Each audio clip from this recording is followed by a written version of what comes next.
We're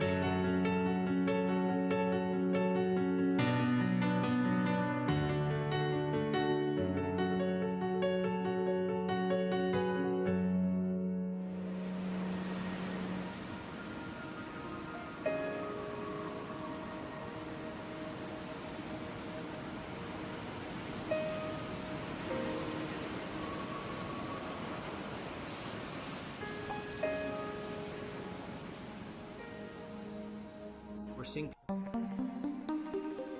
normal cells perform many functions essential to maintaining good health.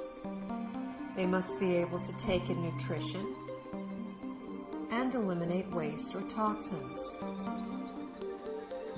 Normal cells must defend themselves from intruders like unfriendly bacteria, fungi, viruses, and free radicals, and repair the damage done by them. In addition, cells must work together as a team, communicating with other cells to achieve optimal organ and immune system function. Research has already proven our cells need certain essential nutrients, 26 different vitamins, 72 or more trace minerals, numerous fatty acids, and amino acids. Since our bodies don't produce these, we must get them from our diet.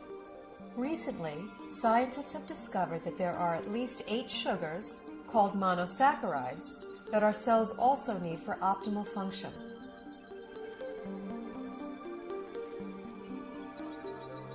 Inside cells, these sugars combine with protein strands and form complex structures called glycoforms. The exterior of a healthy cell is covered with a dense forest of these glycoforms.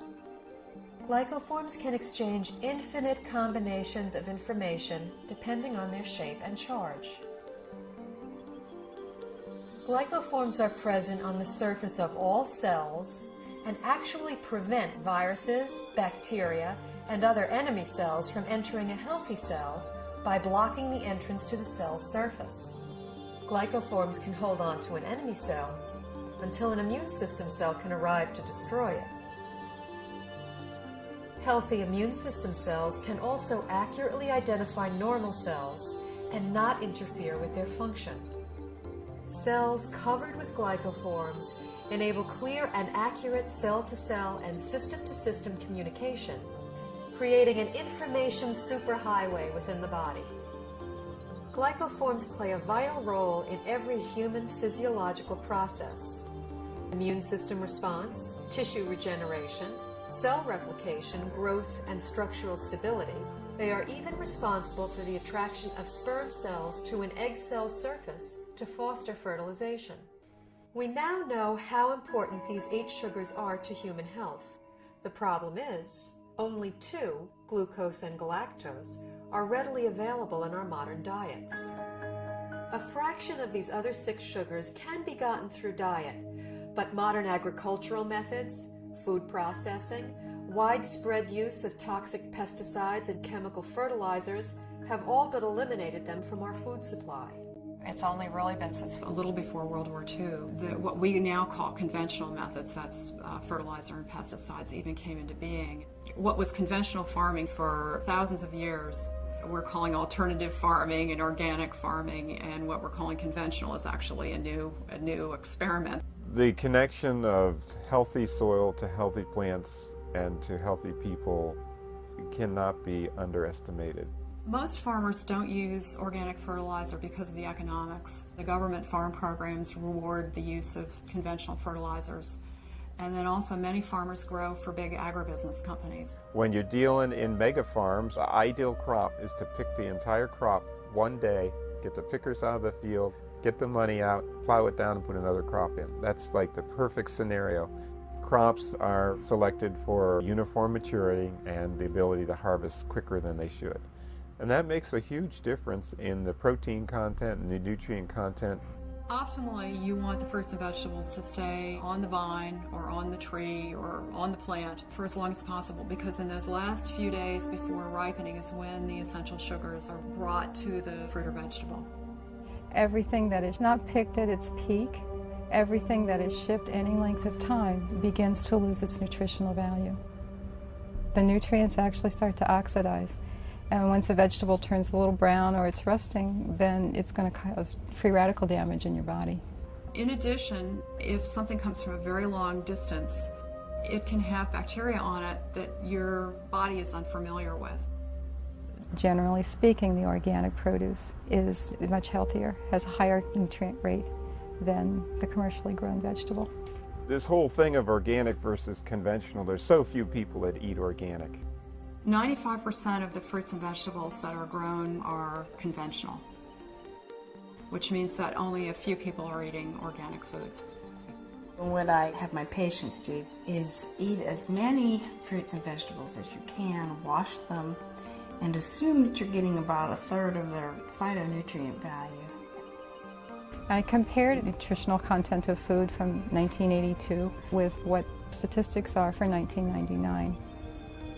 I was amazed at the nutrient decline in many fruits and vegetables. Overall, it was an average 25% decline in nutrition across the board. That is staggering. It's shocking.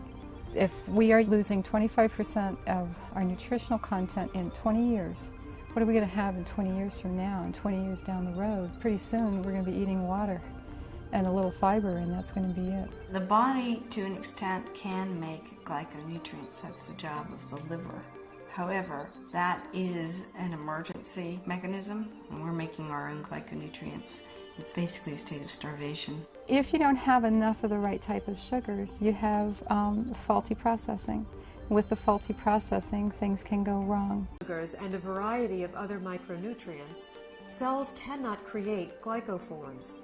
The result is a breakdown in cellular communication and immune system response. Depleted cells are unable to defend themselves effectively, so cell structures can be damaged and are not effective in healing and regenerating. In this weakened state, cells cannot communicate effectively, compromising the body's ability to identify problems.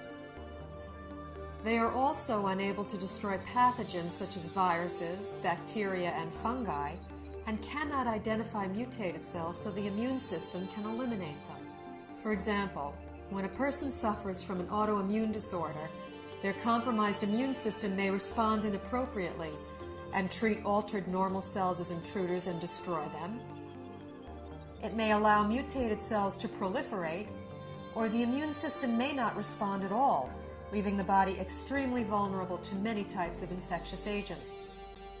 Because they're not getting everything they need from their diet, people are doing one of two things. The first thing they do is nothing, and many people are ending up with chronic diseases, or they're getting sick more often. Their health is somehow degraded as a result. And other people are using supplements, including supplements of sugars. We need to eat the right foods to make the right structures to have optimal health. There's a break in the link here because we can't get that food anymore in today's modern diet. Therefore, there's a need to supplement with a type of nutrient called a glyconutrient. When I first learned about these glyconutrients, the concepts made sense to me, but I was very skeptical about using them. It seemed like there were a lot of people making claims that it could help with all different sorts of health conditions. And anytime I see that, I throw my hands up and I say, this can't be true. The big shift for me was seeing how many different countries were researching this. The University of Oxford have their own Glycobiology Institute where they were studying this as early as the late 1980s. Countries all over the world, Japan, Germany, Switzerland, Finland, New Zealand, Australia, were looking at these nutrients and their clinical application, as well as in the United States at Johns Hopkins, MIT, University of California, Irvine. Once I realized how crucial these supplements are for human health, I felt compelled to offer them to my patients in my practice. When I started with the patients with the most serious health challenges that I wouldn't be able to help previously, the results that started coming in were amazing. We just started to see people gain their health back. I had a difficult time getting through the day. I had very low energy, and I was not in very good health. I started on a glyconutritional program big time. Now I don't have a pain in my body. I don't have any restrictions on my capabilities. I feel younger than I was at age 69, and I'll be 79 in a matter of days. Since the time I was 17, I was always on medication and nothing was working. I just started to resign myself to being this sick adult. I took these glyconutrients and it's changed my life completely. I'm on a road of recovery where I feel I'm more alive than I've been in over 10 years. It was to the point where I prayed that if my pain doesn't go away, I just want to die. I went ahead and decided to start taking glyconutrients, and I was completely, within 3 weeks, pain-free. I can do it all again. I feel like it's been given back to me, and that's what I'm thankful for. These type of results I've never seen before in my practice and were exciting to say the least. I believe somewhere in the next 10 to 20 years that this will be in the curriculum of all training because it gets results. I, as a physician, am really excited about that, and I think that physicians in general should be fascinated from a scientific standpoint. After seeing so many dramatic results with the people that I've recommended this to, my approach to healthcare has changed fundamentally. I hope to see a paradigm shift in treatment in the future, where you have a truly integrative approach between traditional medical care and nutritional support. And this would ultimately give people not only a longer life, but a better quality of life.